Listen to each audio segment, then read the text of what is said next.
What is up, guys? Welcome to the ThinkComputers Weekly Tech Podcast. This is episode 406, and our podcast is brought to you by Amazon. If you go to thinkcomputers.org/Amazon and happen to purchase something, that gives a little kickback and keeps the podcast ongoing.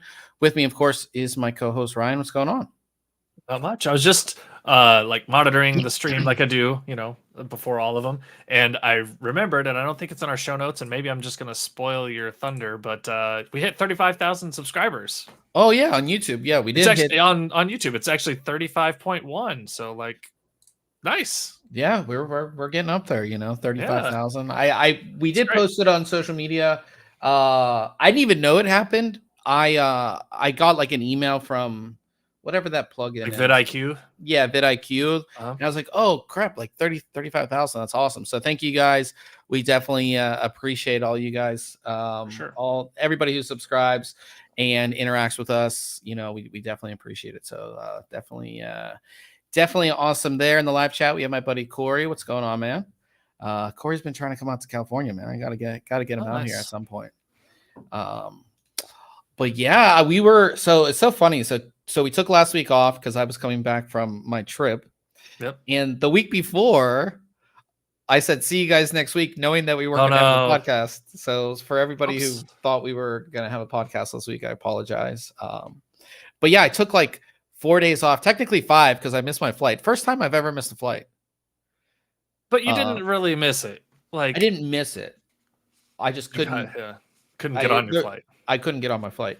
So I spent like an extra day in Hawaii, which was, not a bad worse places.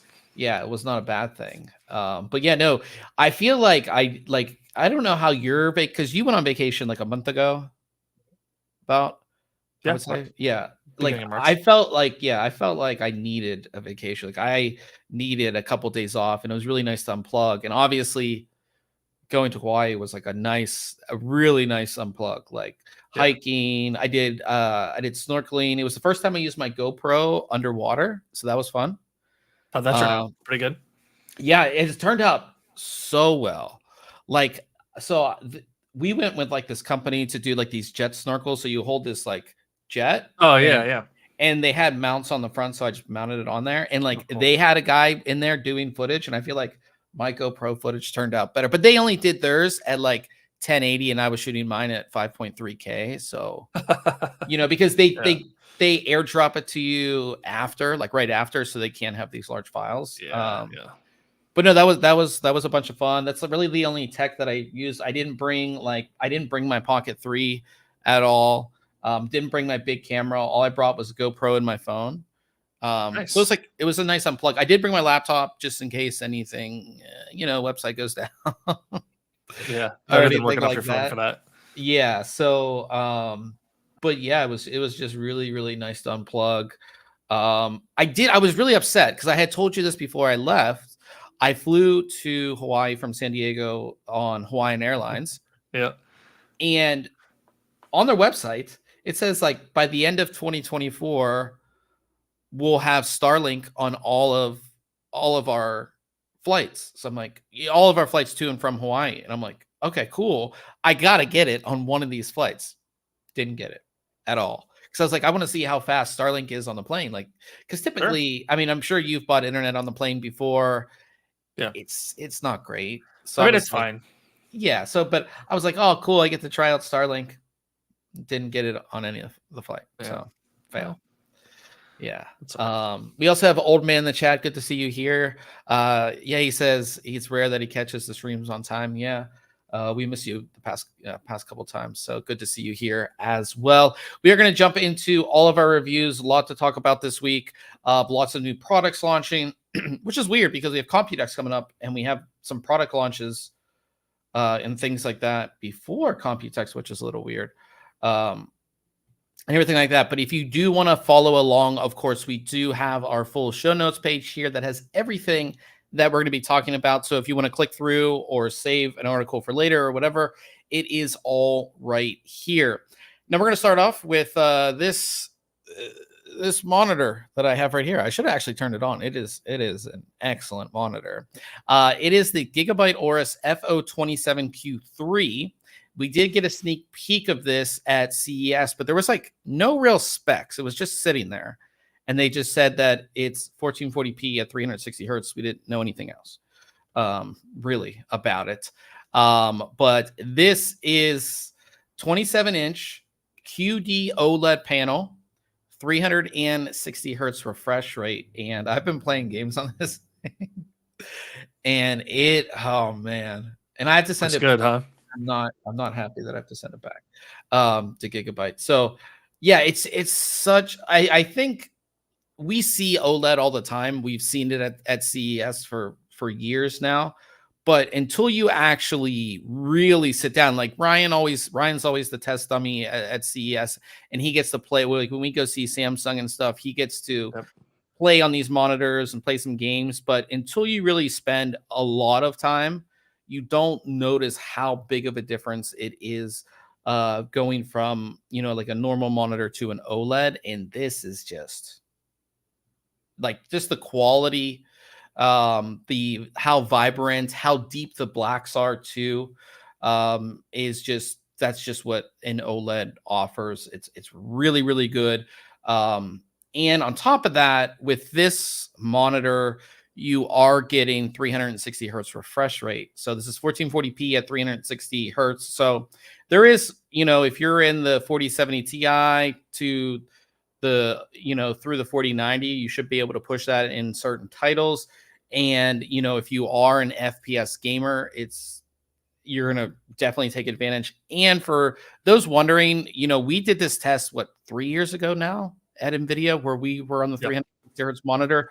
Like it does make a competitive difference in FPS style games because you're getting more frames. And they did a test where we were shooting on, I don't know, was it 144 or was it? Yeah, I don't remember all of it was between two. It was between maybe 144 and 360, maybe.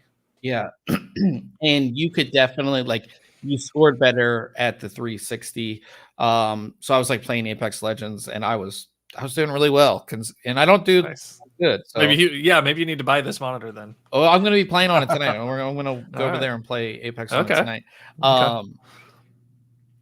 So it is just the overall gaming experience and the visual experience that you're going to get with this monitor is amazing. And it's one of if you're a competitive gamer, you're playing Counter-Strike, you're playing Apex, you're playing COD, you're playing what all the kids play these Overwatch, all those type of games. If you're real serious about it and you're looking to upgrade, this is a really good choice for that. And like I said, on top of that, you're getting everything that you get with OLED, with the visual clarity, with the deep blacks and all of that. And this is going to last you a very long time. But just going over the monitor in general, like I said, 27-inch panel, which I know a lot of people say 24, 24 is if you're using a single monitor, 24 is the way to go. But I really like this 27. It does have their stand. I don't like these stands. That's my personal opinion. They wing out like this, and then they just take up too much desk space, in my opinion, especially if you are a desk mat. I'm a desk mat guy, and the desk mat will go over the edge, these, Or you've got to set it on top of it, and then it's topply. Yeah. So that was one of the things that I didn't like about this monitor, but this stand gives you quite a lot of adjustment. So here it's at its lowest setting, at its highest setting, you can swivel back and forth. You can tilt up and down. And this is one of the few monitors that you can do fully portrait on the stand. Of course, a ton of monitors you can do portrait if you have a monitor arm. But if you, like I said, you can't do it on the stand. The only ones that really do it on the stand are the Samsung. What are those ones called? The cockpit ones. Yeah, I can't think of it. Yeah, the Samsung ones you can, but for a normal gaming monitor, most don't offer this. So that's pretty cool that you can do that on the stand. And this has a ton of built-in features. One of the coolest that you don't really expect to talk about when it comes to a gaming monitor is the actual speakers. They are good. They are so good that I've been playing just with the speakers over there. Wow. Okay. Yeah, they're really, really good. I mean, the panel is super thin, but back here you have some really great speakers that work really well. So if you are somebody or you're playing with friends, maybe playing games with friends, and you want everybody to hear, what's going on, these do sound really good, especially if you do like over there. I have it against the wall, so you kind of have some of that backfiring. It's really, really good speakers. And you can see just how thin. I mean, it is a very, very thin display for the most flat part. as well. Yes, flat, no curve. Mm-hmm. Corey in the chat asked, what about a 32-inch monitor? I say 24, 27, I think is perfect for FPS style games. I think if you go up to 32, you do get a little of like turning your head a little bit, I would say. And things are a little bit more stretched when you get to 32 as well. At least in my opinion. I would say with anybody, if you have the chance to do a 30-day return, whether it's on Amazon or Best Buy, or go into Best Buy and actually try to sit in front of these monitors, I think that's going to give you the best idea of what works best for you. But if you can buy a monitor where you get the 30-day return, you definitely want to do that to see if it really works for you. Now, when it comes to connections, you have 2 HDMI, 1 DisplayPort. These are the HDMI 2.1. So if you are a console gamer, that also means that you can connect these to PlayStation 5 or Xbox Series X and play at 120 hertz. So you can do that as well, or 120 FPS. So you can do that, which is really nice. Then you see this Type-C over here, and this Type-C is really cool. So this is a Type-C connection that has alternate mode. So basically, it's like a DisplayPort connection. So you can plug this right into a Type-C on a laptop, and then that laptop is going to be projected onto the monitor. On top of that, it does have power delivery, so you can also power that. Like a lot of laptops, especially the thin and lights, only have one port that's shared for power as well. So this has power delivery, but on top of that, you can also just use it to power devices. Plug in your phone, plug in a controller, charge your mouse or keyboard. You can do all of that, which is really, really nice. And then on the opposite side, we have a downstream USB. So that connects to whatever PC that you're using. And then you get 2 USB ports. So you can easily go ahead and plug in your keyboard and mouse right here on the monitor itself, which is nice. Especially if you're doing like wireless, you can have your 2 dongles. So they're super close to the mouse as well. Or super close to, wherever you're using everything. And then you have headphone and microphone jacks here. Now, the really cool thing also is that if you have, say, a keyboard and mouse connected to this, and then you connect the device via the Type-C, there's a KVM sort of built into this. So you hit the KVM button, and then everything that's connected over here will work on that laptop as well. So some really cool features. Yeah, so it's basically like a dock. So it's some really cool features built into this, which I really, really like there, which is definitely awesome. Selecting everything, you just have to go in and I had an NVIDIA graphics card, so you just go in and select 360 hertz. You want to make sure you do this. We see this on Reddit all the time where people are like, well, I've had this 144 hertz monitor, 240 hertz monitor for a year, 2 years, and I've had it on 60 hertz. Yeah, they're like, I didn't really notice a difference. Yeah, so you want to make sure, and the options that you do get, and I use DisplayPort, is 60 hertz, 120, 240, and 360. And talking about size, like I said, when it comes to 27, it's going to be great for single monitor or single window type use. If you do want to do like cut windows like here, like 2 different windows, it is going to be sort of crunched for productivity. Obviously, in my opinion, not the best. Like Corey was saying in the chat, if you did want to go up to 32, you can do more of like 2 screens at once. Corey also asked in the chat, does that Type-C support fast charging? It is an 18-watt charger. You can get up to 18 watts out of it. So if your phone does support fast charging, it should work. I think most will do fast charging at 15 watts. So you should be good there.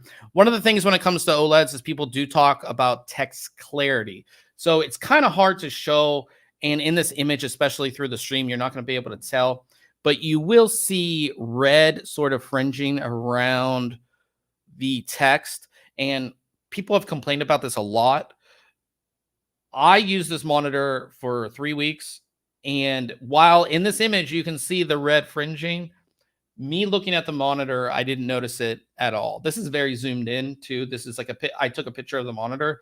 So I don't think, in my opinion, you're going to notice it as like the plain eye. Like you're not going to notice it.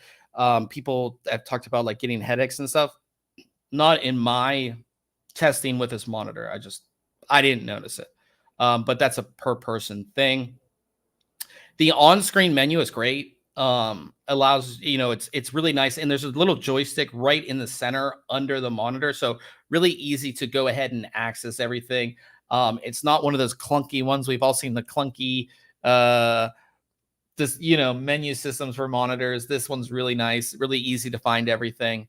And they do have software called their Sidekick, which allows you to change some settings, but there's a lot of settings that are not in the Sidekick that you do get on this monitor. So I don't know if they need to update the software or whatever it may be, but not everything is in here. So I would just use the one that's on the monitor itself. And then another big thing when it comes to OLEDs is burn-in. We've seen that, especially with like a lot of first generation OLED panels, is burn-in. And that's the worst thing that you want to get when you're spending this amount of money for a monitor. It's just, so they have a lot of really cool things. They have their whole thing is called OLED Care. It's in the menu system, in the monitor. A lot of it runs by itself. You don't have to do anything. So they have 6 different things that really are made to keep the monitor fresh so you don't get any burn-in. One of the biggest things is they have a thing called pixel shift, which actually will sort of nudge the display up 1 pixel or down 1 pixel. So it's not in that same thing. And it's completely, you don't notice it. Like it's happening and you don't notice it. So if you're in game and you're like, wait, it's going to move and I'm going to miss my headshot. Like you don't notice anything like that. They also, if you're not using the display, it will dim the display automatically. So you don't have to worry about it being like full bore all the time. And then they have sub logo dim and corner dim as well. So, in our games, we have our map or our, stuff in the corners, right? It will dim those out and it will detect, say you're watching like this video and say we had like a big ThinkComputers logo on the screen and it's constantly there, right? Yep. It will dim that out so it's not constant on the screen. And you can set different parameters for a lot of these as well. So you can kind of control how they work and things like that. But they're like the OLED Care is really great on this. And on top of that, they do have a 3-year warranty on this display that does cover burn-in. So if you do get any type of burn-in in those 3 years, they will cover it, which is really, really nice. They do have some tactical features. I want to talk about a couple of these. One, of course, we've seen this before, is it puts its own crosshair on the screen. This can be helpful sometimes in certain games to have your own crosshair, but there's a bunch of different crosshairs to choose from, and it would just always be in the center of the screen, so that can definitely help you. The other one I thought was really cool. It's called Eagle Eye, and it's kind of hard to see in this image, but this is actually, it takes the center of this little center of the screen right here, and it's essentially a zoomed in picture-in-picture image. So if you look at this image, I'm standing around the same place, and you can see how far away this guy looks. And if you look at the next image, he's a lot closer. That's because it's essentially doing a picture-in-picture and then zooming that image in. So if you're doing any like this would be great for sniping. I was like, this seems like so much. This seems so cheaty. Yeah, for sure. But it's part of the monitor. But yeah, so you could do that. Is like I was messing around with the Kraber in Apex with it, and helps out. It definitely helps out. So that's really cool. That's a really cool feature. And they have this other feature which I don't think it makes a lot of sense. you press one of the buttons on the monitor and it's a tactical switch. And maybe, I guess, if you're having like performance issues or something, you could use it. But basically what it does is it drops the resolution down to 1080p and the refresh rate down to 240 hertz. And it moves the screen down to like a 24-inch size. So you can see the image here is not all the way on the screen, and you can just switch back and forth. Maybe if you're having performance issues, it's like a quick fix. You know, like if you're in a tournament or something, it's a quick fix. I don't see it as being all that useful, but it is, again, part of the monitor. And like I said, performance-wise, this is just amazing. I mean, it is. Pictures don't do it justice. I took some videos of me playing FPS and playing Helldivers 2 on it. If you want to watch that video, but go see these in person. Go see an OLED in person. It's the only way to really, you know, enjoy. We can tell you how great they are, but until you see it, you don't understand usually. Yeah. So overall, I really, really like this monitor. Like I said, the only things that I didn't like about it was that the stand takes up a lot of space. And for some reason on the stand itself, there's a hole like in the center here to route cables through, but the power adapter for the monitor can't be put through this, like the connector. Too big to go through the. Yeah, there's like a little thing on it that makes it too big. So I didn't get that. But beyond that, everything, I really, really like this monitor. Like I said, 3-year warranty, amazing. It is expensive. It's $799 or it's $800. But it's the top of the line when it comes to performance, quality, and all the other features that are kind of built into this. You know, again, you have the USB ports, the sort of KBM feature. You have the alternate mode. So if you are bringing a laptop home and you want to connect it to the screen, you can easily do that with just one cable. All the OLED care stuff. It's just a really great monitor. So if, like I said, if you're looking for like the top of the line and you're a serious, fast-paced style gamer and you want the best performance and you have a system that can push it, like I said, you need something 4070 Ti and above, I would say, to really push this monitor. So if you have that, is it I don't remember if you said, is it G-Sync compatible, or is it it's AMD FreeSync Pro compatible. Okay. Yeah. So yeah, it has everything you want. Believe me. I don't want to give it back. That's why I'm going to play games on it tonight, because it's that good. It's like, yeah, it's like you don't notice certain things in games until you play on like a monitor like this. Does that make sense? Yeah. Especially playing like Helldivers, I'm like, wow, this looks so good. You know, compared to playing it on here, it looks amazing. And it's not like your main monitor is like a crappy monitor. It's just that there's such a difference between a standard monitor and an OLED monitor like that. Yeah, for sure. So check out the review. We'll be doing a full-length video on it by next week as well. So definitely, yeah, one of the funner things. I got to play games to review the monitor, so it was a lot of fun. Yeah. So you took a look at a new AiO from DeepCool. I don't know if you want to bring it up on the screen here. I brought it up on the screen here. Yeah, so I took a look at the DeepCool Mystique 360. This is an all-in-one that we saw, just like the monitor, at CES this last year, and so they sent over a sample of it, and I was happy to give it a look. So DeepCool does make this in a 240 and a 360 millimeter version. So if you want a smaller one, you can go with that as well. They also make both sizes in a white version as well. So you've got some color and size options, which is pretty cool there. Let's just get right into taking a closer look at this thing. Comes with all the hardware you need, for current AMD and Intel platforms. So got everything that you need there for mounting this up. But for the most part, this is a pretty basic, standard-looking all-in-one cooler, aside from the fact that it has an LCD screen on the pump housing, right? Which is something we're seeing more and more with, right? I think we looked at the height unit that is just crazy looking anyways with its huge screen. But we've seen screens from Corsair, NZXT, Asus recently, right? We had that review. So now here's DeepCool's version that we've got as well. But I kept calling it like a professional look to this cooler. It's not like a flashy look. And I really like it. It's just like no RGB fans. So there are no RGB fans on this. You are correct. There are a couple RGB zones on this, on the pump cooling, the pump housing. But I really like the look of it. It's just like a streamlined, like no frills, but just like classy look. I don't know. I just really like the look and design of this. Has your standard 360 millimeter radiator.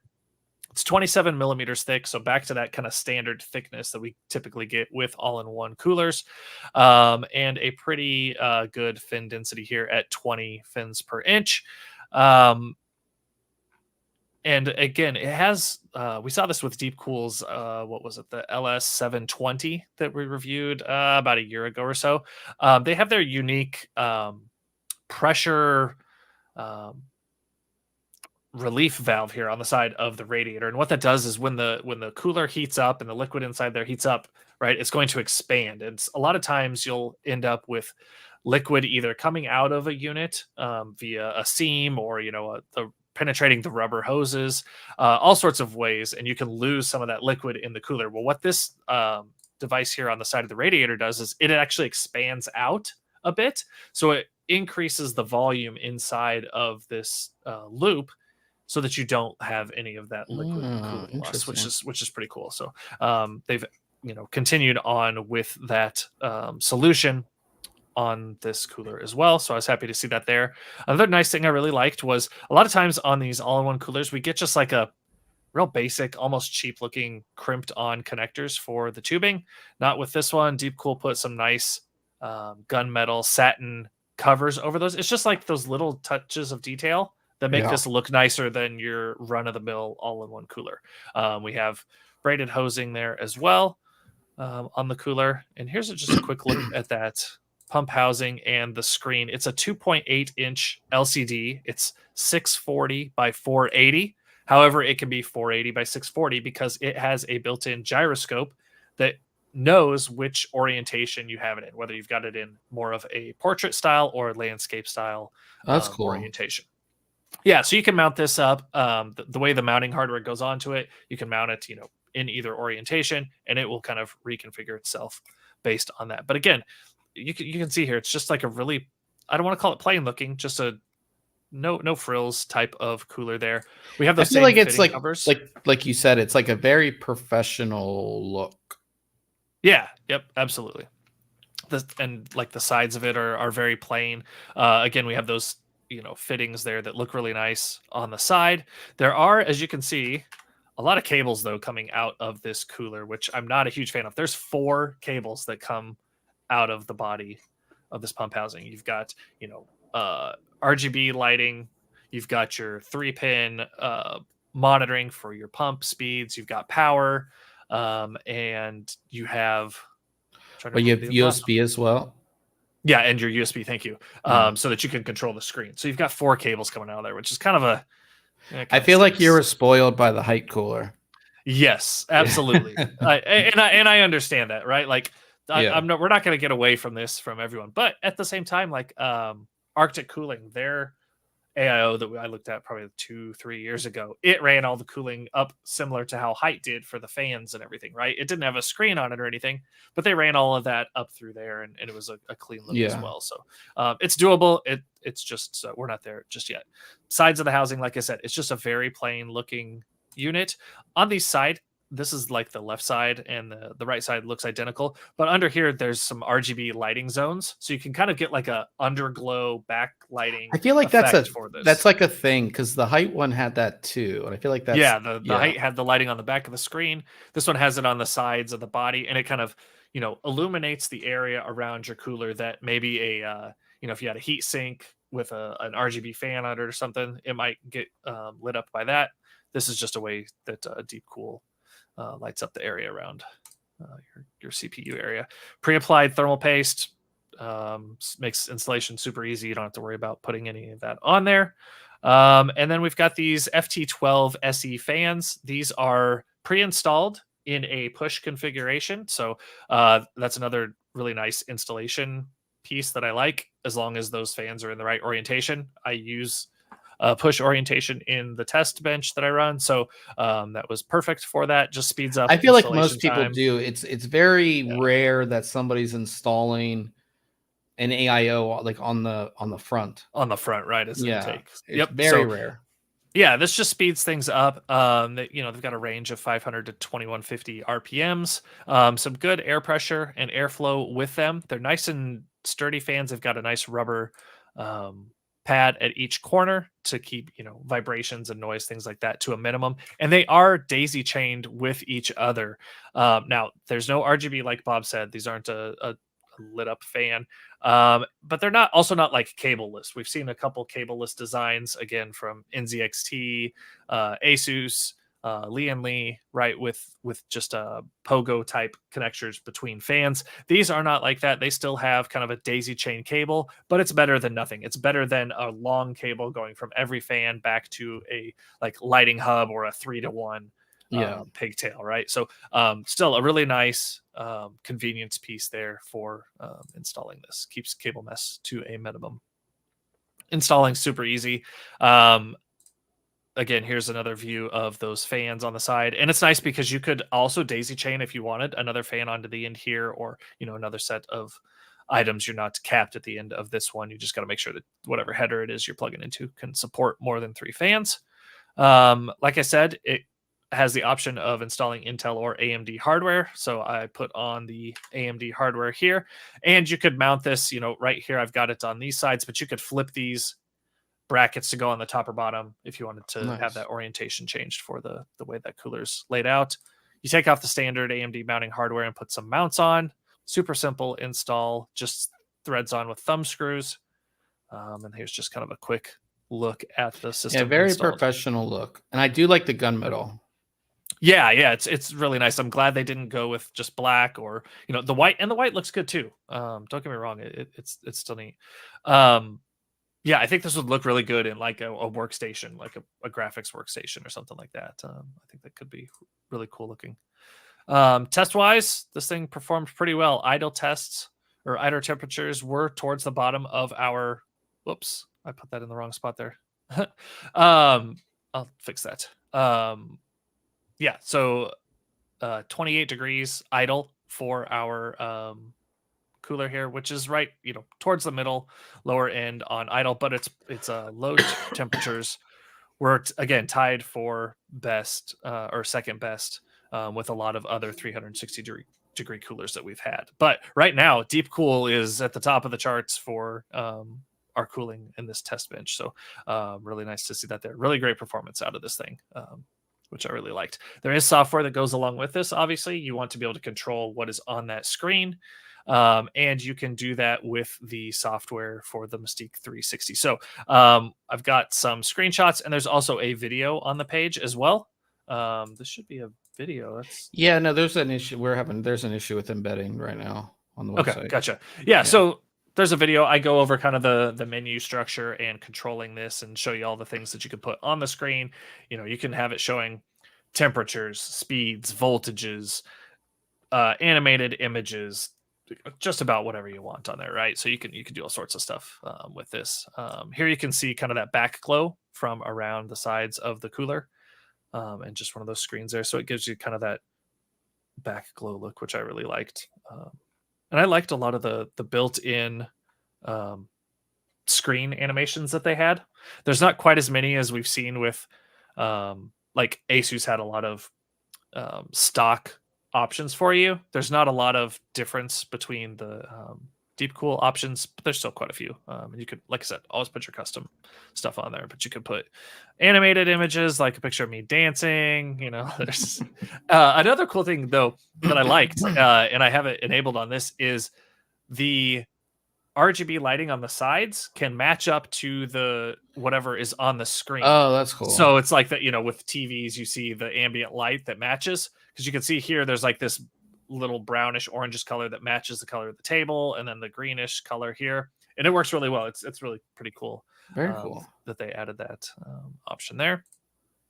So yeah, I gave this an 8 out of 10. It sells for $180, which I think is a pretty good price for the performance you get, the LCD screen. You know, you've got a 2.8-inch screen here. You've got your software support, pre-installed fans, which makes things super nice. You know, you don't have a lot of cable mess other than the 4 cables coming out of the body, which I wasn't a huge fan of. But you can route them, right? You can kind of hide them, depending on your install and everything. And yeah, no, I was really happy with this. I really enjoyed reviewing it. Install super easy. Like I said, I love the look of it. Performance is awesome. I think it's a really nice option here for you. So yeah. Well, very cool. Yeah, I know. I really like the look of that, and I like how it's just like I feel like we're just every. Go ahead. I was gonna say one thing that I wanted to touch on as well. Even though you've got the software for it, it's only going to control the like screen and the pump itself, right? It doesn't have fan speed control in the software because those fans are just connecting to your motherboard. PWM, So just something to keep in mind there. Gotcha. We had a couple questions in the chat. Old man did say, what's the software like for the screen? Ryan has a full video that is in the review. And if for some reason you're having an issue seeing videos, embedded videos on the site, I just realized that it was messed up because I updated a bunch of plugins on the site today and it messed some stuff up. So we'll get that fixed. It is on the YouTube channel as well if you want to see it. And it's all narrated, and I like go through the menu and then have a like sub shot of like video of it live showing exactly what's changing. So yeah, Ryan did a really good job on that. So definitely check that out. And then Corey said, can the naked eye even notice a hertz difference to 240 or max? Yes. Especially, I remember the first time that I always had like a 60 hertz monitor, and then I believe I was just like, I got a 75 hertz monitor, and like you change that in the NVIDIA settings, and you're like, hey, my mouse is just so smooth. Like what? Like you do notice a difference. Sure. And again, you do notice a difference going from like 144 to 240 and from 240 to 360. More in games, you notice it a lot more, but yeah, like I said, but you don't, as much as we talk about the monitor, like you don't need 360 hertz for most things, unless you're like, again, a serious gamer. You want the best performance on FPS. Like that's why you would get something like that. But yeah, you can definitely tell the difference for sure.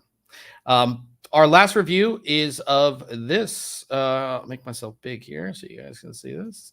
This portable SSD right here from Lexar. This is their professional SL600 USB 3.2 Gen 2x2 drive. It's just like any other portable SSD. The only thing that's a little bit different about this one is that it does have all aluminum construction. So it's really, really nice. Single Type-C right there, as you can see. Now, the interesting thing about this is that it's basically the same as this other drive that I have right here.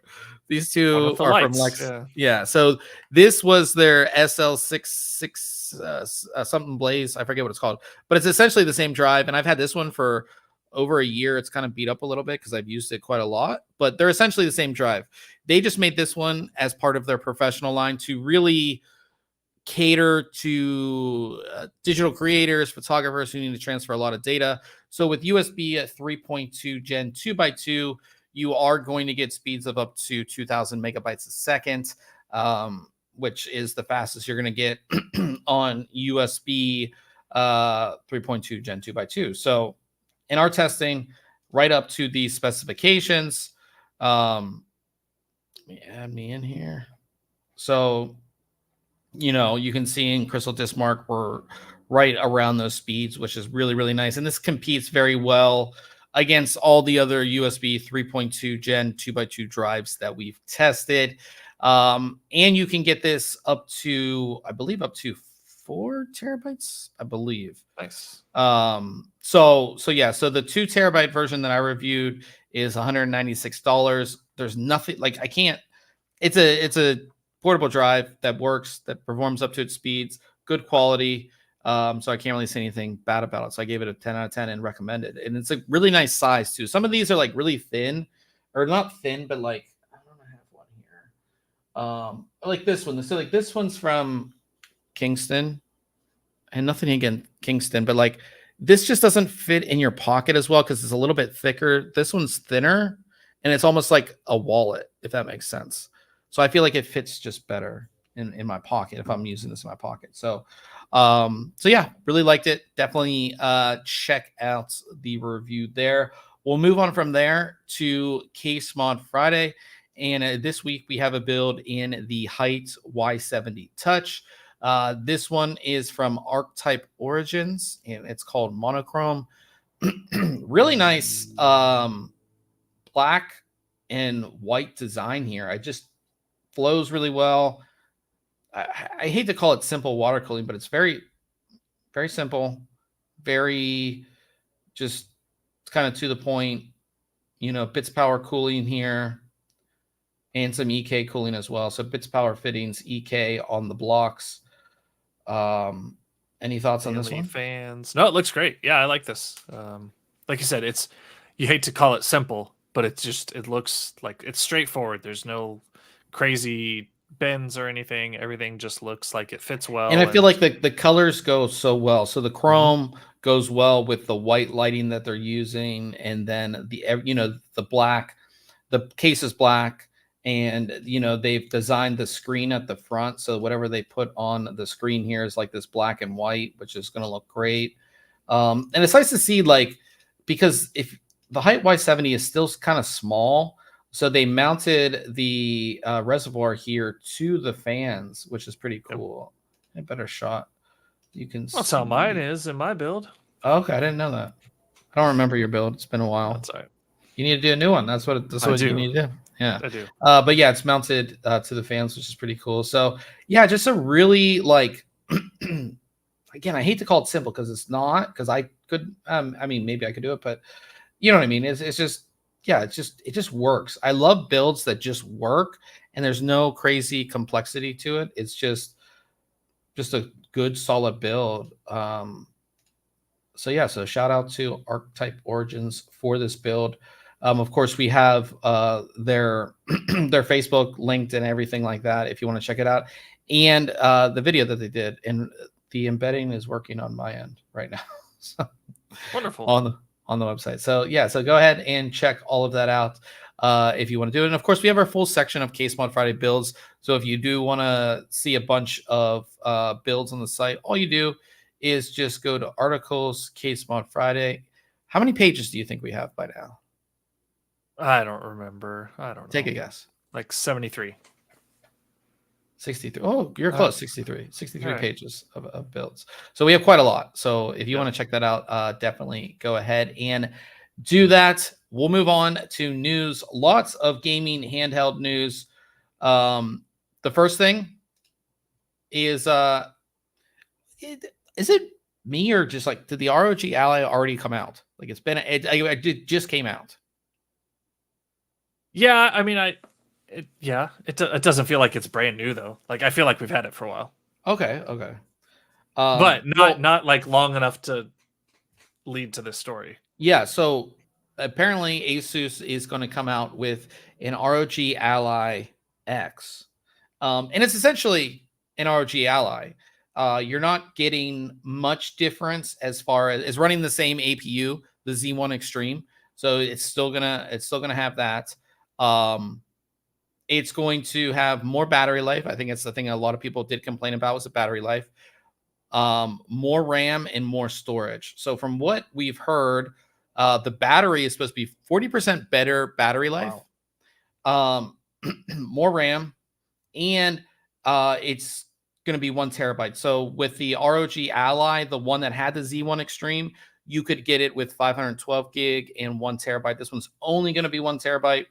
Don't know the RAM options, but it's supposed to be $799. So on, again, the higher end of the handheld market. But I think this is like an easy fix. Obviously, since the introduction of the ROG Ally, battery technology has gotten better. So maybe they're able to get that battery for maybe the same price as they got the previous battery. Sure. So you're getting more battery life. You're going to pay a little bit more for more RAM and some storage. But I think, again, the big complaint for some people has been battery life. So they kind of address that. They have something to launch in this segment because everybody's coming out with these. And like, I mean, again, it hasn't been that long since the ROG Ally came out, but just like you said, it seems like it's been out for a little bit and people are kind of looking to the next thing maybe, right? Yeah. So this and I gives think them they bumped it up to be in what, a 2280 size NVMe slot on this one? Or probably if they wanted more storage. Yeah. Yeah. So that, I mean, you know, that gives you more options for in the future, even having a larger than terabyte drive in there. Yeah. So pretty cool. Something new, something, you know, but it's going to have, you know, you're not getting a new LCD. You're not getting a new processor. You know, it's just going to be the battery and some better, more RAM and more storage. So we'll keep you updated on when this is going to come out, but I assume Computex. Yeah. It's going to be Computex. Especially if they're teasing it right now. Now, this is cool. This is like the whole reason I love gaming handhelds. We saw, was it 2 weeks ago? We talked about the Ryzen, the person who made their own. Yeah. Well, somebody decided to take an ROG Ally and add a second screen to it. So this is pretty cool. So this is what it looks like. A little pop-up screen there.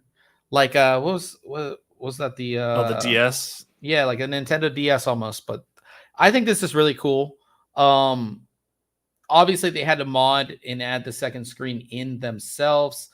You can see that they had to kind of 3D print the back of this to add the extra hardware back here to the screen. And this is the board with the screen on it and how it all works. But it's cool that it works. And like it's cool that this isn't so like this is a, you know, Windows machine. Yep. You know, and it's a PC at heart, so you can do all these mods, which I think is really cool. And if you want to do something like this, you can do it, which I think is awesome. Yeah,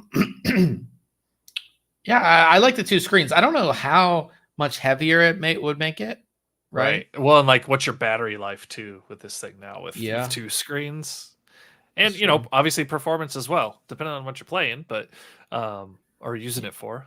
Yeah. But yeah, it's cool that you can do that with this hardware. It's not so locked down that none of this is possible. Yeah, that's the thing I really like about it. So that's really cool. But we have links to all of this stuff if you want to see that in a little bit more detail. You know, we're talking about OLEDs. We're talking about, you know, obviously the other competing is mini LED. We've both seen mini LED and how amazing mini LED is as far as brightness and individual pixels lighting up and all of that. But do we need that on a gaming handheld? No. Well, company called AYN, they have a gaming handheld coming out that's going to have a mini LED display. 1100 nits on a gaming handheld. 155% of the sRGB. Oh, geez. But yeah. Yeah, what's it going to cost though? Because what's the battery life going to be on it too? Yeah, that's the thing that I worry about more than anything. Is just like the battery life on something like that, because that's going to take up. I mean, 1100 nits. That's really bright. Yeah. I mean, obviously they're more. Yeah, I don't know. It's yeah. It reminds me of the PSP. Yeah. Yeah. So kind of interesting. I think the gaming handheld, we're just seeing everything. We're seeing people just, you know, companies put out anything. Yep. And this market is really big. So it's cool to see what comes out. I think that's the cool thing about it, is just to see, you know, what's coming out and how people are really pushing this smaller form factor with cool stuff. And I mean, it's going to look awesome. I mean, here's a mini LED, you know, in your hand. Nice. Hour battery life, who knows? But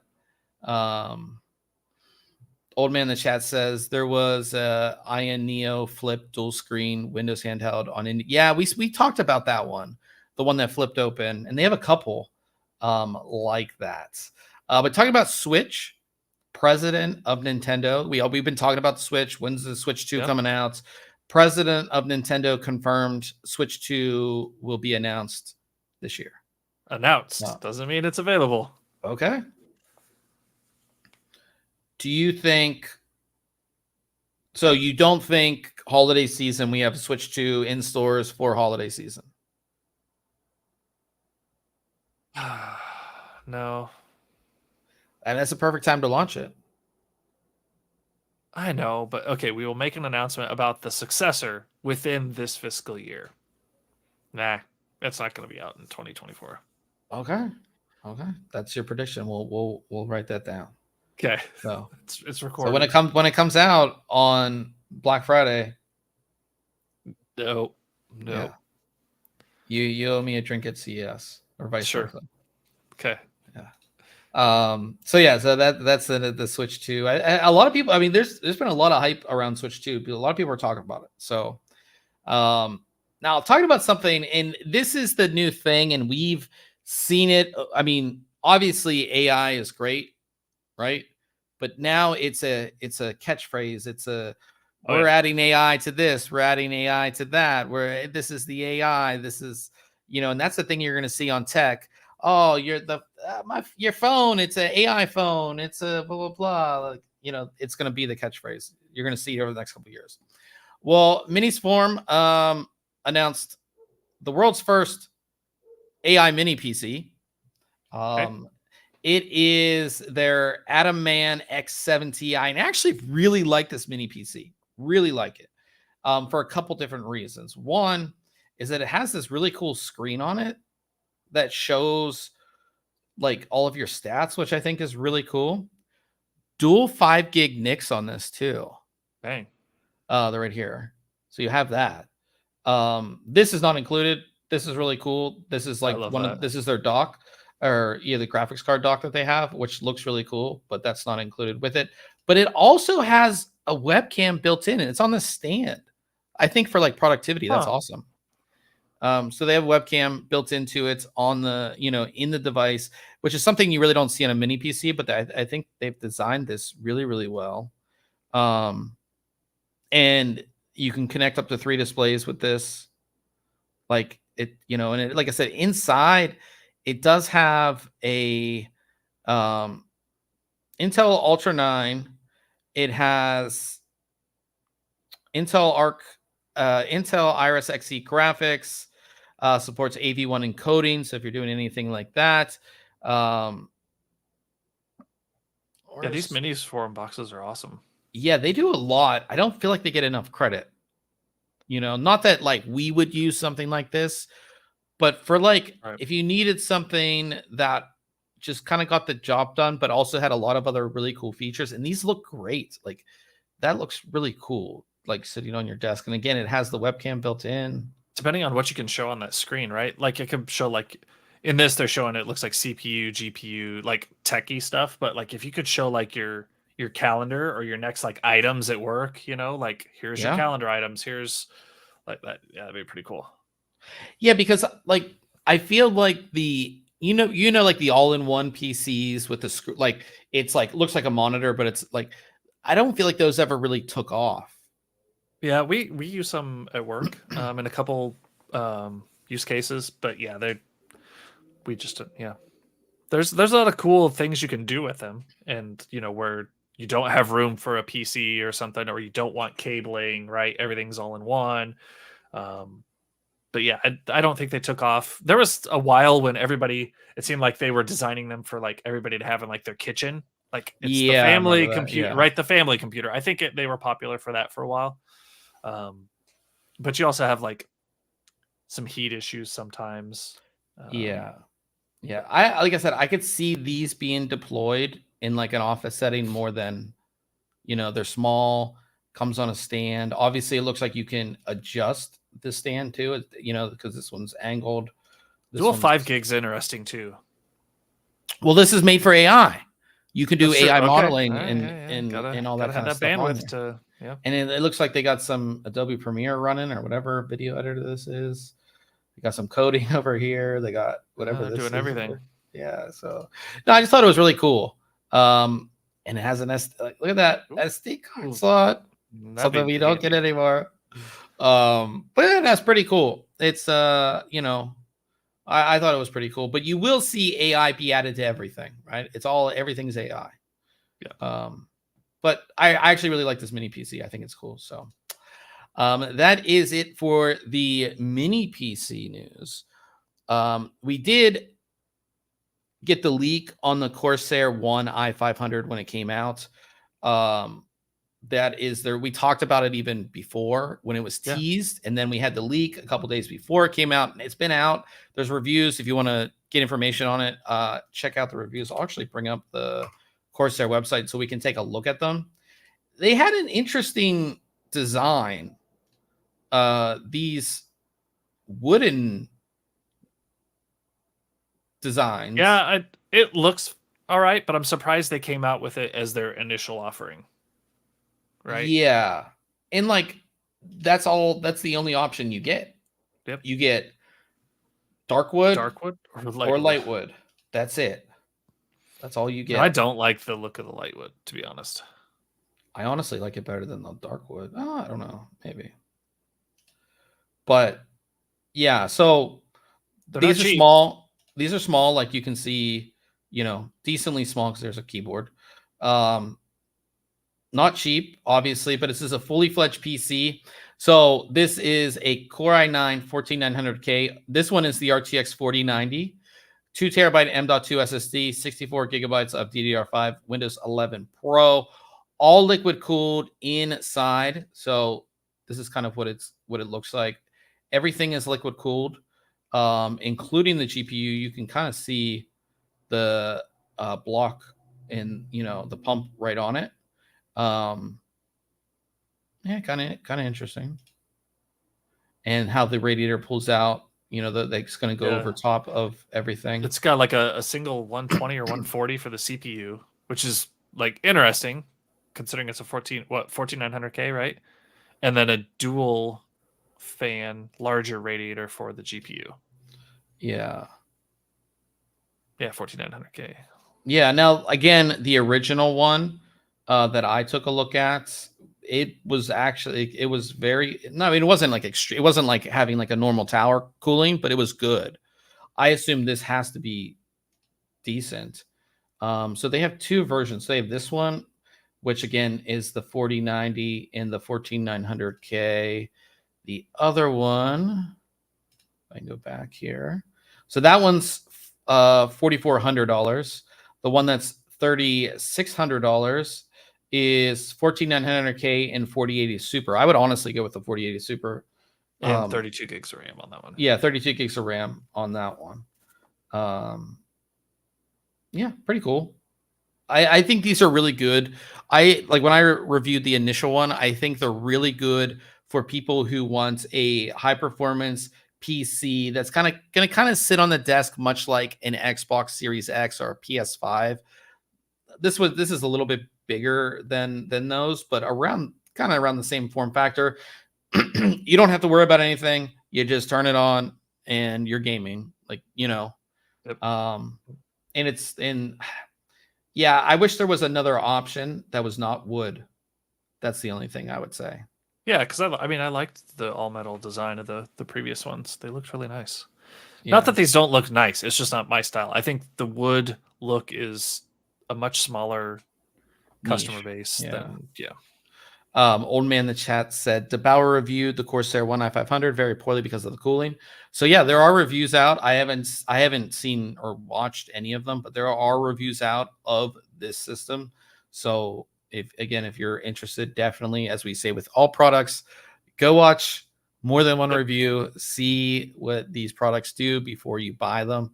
I like the form factor of this, but again, especially the 4090 and the 14900K, like those are two of the hottest hottest PC components that you can buy, and you're putting them in this smaller system that doesn't have a whole lot of airflow, and only a 240 for the GPU and a 140 for the CPU. And again, in my opinion, you need at least a 360 for that CPU. For the CPU.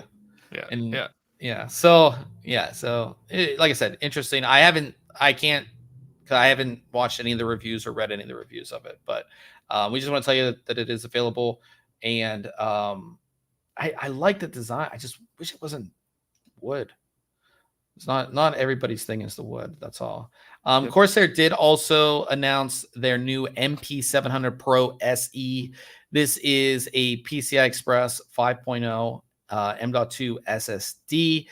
Speeds of up to 14,000 megabytes a second read, and writes up to 12,000 megabytes a second. You need some of these speeds, Ryan, I think. Well, I got to get a new motherboard first. Yeah. So you can get this in just the drive itself that you would cool yourself, or Corsair does offer. So this is their water cooled option, and then they have the heatsink, and the heatsink is not all. I don't have the crucial one, but it's about the same size. So it's not crazy big. It's got does it have a fan on it at the end? Can't tell. I don't think. Okay. I wasn't sure if those were like screws. It looked like almost these screws on the end of it. Yeah, I don't know what that is. To hold a fan or something. Yeah. But yeah, so they have that available, 2 and 4 terabytes. I really wish we get up to 4 and 8 to be available. That would be nice. You can get some of those, but like for these newer drives, it's like we're still only getting up to 4. We really should get up to 8 terabytes on these. Pretty sweet. But yeah, that'd be. God, you could have so much fast storage on a board. Yeah. Last thing, Apple had their event. They announced new products. The biggest thing, of course, was the M4, which is replacing their M3. This is completely Apple designed silicone. We've talked about it since the M1. Initial performance on this, and this is just in an iPad, so the TDPs are lower than what you would get in a MacBook or MacBook Pro. But initial testing shows it's 22% faster in single core and about 25% faster in multi-core performance. Dang. So good on Apple for this. I really want to get a new iPad really bad. Are you going to use it though? If I'm on a plane, I use it on the strip on the plane. Okay. I always feel like I did for a while. So like this 49-inch monitor, I'd have it sitting in front and it would just play stuff or have widgets and stuff, but I just haven't. Yeah. Maybe if I did that. What iPad do you have now? It's old. Okay. It still uses the Lightning connector. That's how old it is. And Apple made that change to the Type-C maybe at least 3 years ago, if not more. I mean, it's probably not as old as the iPad I have, but and it's an iPad Pro. Maybe Pro. Maybe it's a first gen iPad Pro. I mean, it's old. Yeah.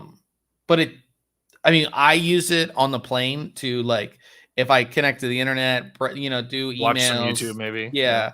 Or or just watch some videos on, Netflix. You can download all the shows before you, right.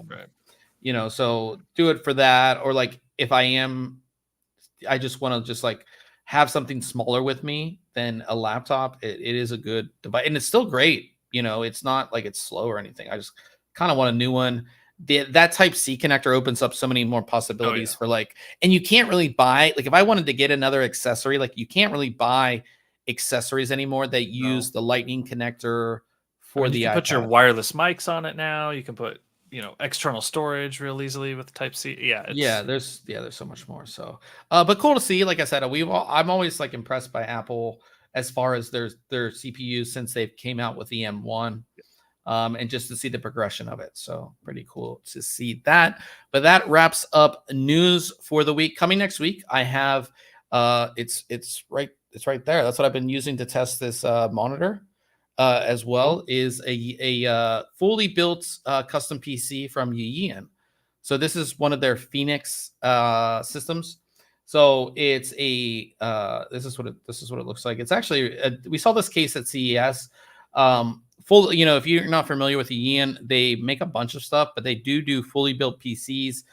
So this one is going to have a Core i9 14900KF, RTX 4070 Ti Super, 32 gigabytes of DDR5, and it has a 360 millimeter AiO in there. all pre-built. You don't have to do anything. So yeah, so we'll have that for you guys next week, talking about if, this is our first fully built system from Yiyan. So we'll see if it's good, see if it's not good, see if it's worth picking up or not. So we'll tell you about that next week. And that brings us to the question of the week. And since I reviewed this monitor, the question of the week is, if you could have one single big monitor, like I have, like a 49-inch, whatever, but you can't do multiple. You can only have one big 49-inch. Or would you have multiple 24s or 27s or whatever it may be? What would be your desired setup? So I know you could, like, there's software you could get with the larger monitor to like lock, windows in certain spots. I think I like the organization or like the structure that multiple monitors give me to keep like something on this window and not this. Like, I think if I have just a bigger canvas, then it becomes more chaotic for me, right? Okay. Unless I use some software that like always locks this application here and this one here, right? I think so for me, multiple monitors. Okay. I'm the opposite. I like having one single monitor. And I think for me, it makes the setup just look nicer too, if that makes sense. Oh yeah. Don't get me wrong. I think it does look nice, and I would probably adapt to it, right? Yeah. I think too, it's much like a phone. Like, I'm an iPhone person. I'm locked into the ecosystem. This is what I use, right? And you're like an Android person, and it's the same thing. It's like, once you're in that ecosystem, as soon as I got my first ultra wide, I was like, this is it. I'm never going back. Yeah. And I don't think I would. It's just especially for productivity, for me, it's the best thing. But I mean, I was doing dual monitors for a very long time, for a very, very long time. So, but I think for me, having one big canvas is great. Everything, I don't have to worry about trying to move it over to this, move it over to that. I don't have all these wires either. True. So it just makes things for me a lot easier. But yeah. So that's kind of how I would do it. Old man in the chat says, I know someone going from an Intel i9 Apple laptop from 2022, a new Apple M3 laptop. The Intel i9 chip was thermal throttling, I think. Yeah, I think one of the big reasons that Apple made that change, well, there's a couple of reasons. One is that they can really control the silicone. Like, if you're designing it and building it yourself, you can control all of those things. And at the time, this is like, what, 4 years ago, 5 years ago, Intel was having all those security issues with all of their processors. So they didn't want to have to deal, and again, Apple was they were using pretty much all Intel parts at the time. So, I think those were the two main reasons, but they switched to their own silicon, and they can fully control everything. They can optimize a lot better too, because they're not using somebody else's product. So yeah. But yeah, and yeah, there are a couple TVs that you could use for like big monitors. I still, what is that? What is this Samsung cockpit one called again? Are you talking about just the one that's vertical and goes? Yeah, I forget that. Yeah, I do like that. I can't. And I could, it'd be nice to have 3 of them. I always tell Jim from Home Gadget Geeks, you got to get 3. You can't just get 1. You got to get 3 of them to have that. But also, as we come to the end here, we talk about anything else tech related. Anything tech related that you saw, that you did, that you want to talk about? I don't know. Now I'm scrolling to find what that monitor's called. I can find it. Those Samsung monitors. The Odyssey. Odyssey Arc. Yeah, Odyssey Arc. Yeah, that's it. Anything you did tech related? Let's see here. I charged my phone on this with this battery. Dude, this thing has been, I love this thing. Okay. It's just a battery bad, I did bring that exact one on my trip. It's so it handy. Has the thing that's nice about it, it has the cable built in. Yes. So you don't have to worry about bringing a cable. That's what's nice. I think that's it. Yeah, in the last 2 weeks. I mean, yeah, no, nothing. I did finish watching. What was that show on Amazon that I was talking about? Video game show. Why can't I think of it now? Was it a video game show? Yeah, it's a show based on a video game. The only one I can think of is Last of Us, but no, Fallout. Oh yeah. I finished that. It was really good. I think we're like 3 episodes into it. Yeah, it's good. I really liked it. I'm trying to think if I haven't really watched anything else, mainly YouTube stuff. And like I said, we have a lot of stuff going on. So I know I don't really I haven't talked about it much, but I've been kind of slow on the long form content videos. But I have like 4 or 5 that I'm like currently working on now. And we have a couple big projects coming up with some companies. So long form videos are going to be coming, and hopefully get a lot of those up. And then of course, we have Computex coming up as well. So expect a lot of coverage from that too. We'll have a lot of that going on as well, but lots of cool stuff coming. We got some more stuff coming out to Ryan as well. And some new AiOs and some other stuff as well. So lots of stuff going on.